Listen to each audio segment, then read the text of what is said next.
Hello বন্ধুরা, এই যে দেখো রান্নাঘরে চলে এসেছি। দুপুরে রান্নাবান্না করতে হবে তো নাকি। এবার শুরু করলাম। আজকে আমার সোমবার, নিরামিষ। সেই জন্য সকালে তো তোমাদের দেখালামই যে রান্না করেছি হচ্ছে গোবিন্দভোগ চালের খিচুড়ি। সকালে টিফিন হয়ে গেছে ওতেই। এখন করব ভাত, পটল ভাজা আর পনিরের তরকারি।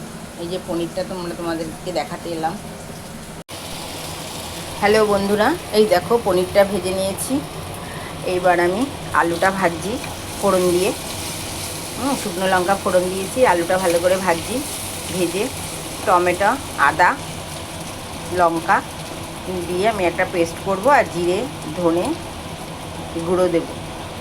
আর ওর মধ্যে দিয়েছি আদা আর টমেটো দিয়ে পেস্ট করে তোমাদের সামনে আসছি।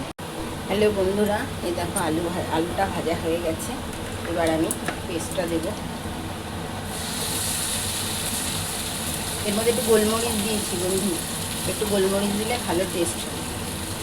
আর আজকে কিন্তু আমি ওই কী বলে হিং দিইনি। হিং দিতে ইচ্ছা করলো না। আমি একটু নিরামিষ দিয়ে দিই, হিং দিয়ে ভালো লাগে খেতে, কিন্তু আজকে ইচ্ছা করলো না। এটাকে আমি এখন ভালো করে কষাবো, কষিয়ে তারপরে তোমাদের সামনে আসছি।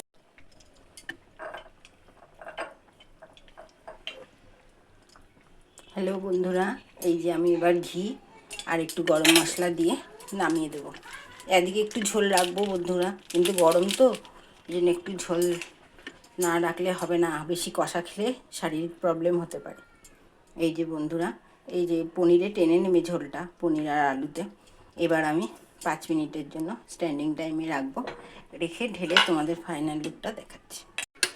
হ্যালো বন্ধুরা, এই যে দেখো, এই যে আমার পনির আলুর কষা করব ভেবেছিলাম, তারপরে একটু ঝোল রাখলাম। ঠিক আছে বন্ধুরা, সকলে ভালো থেকো, সুস্থ থেকো, সাবধানে থেকো, প্রচুর পরিমাণে জল খেও। Good afternoon.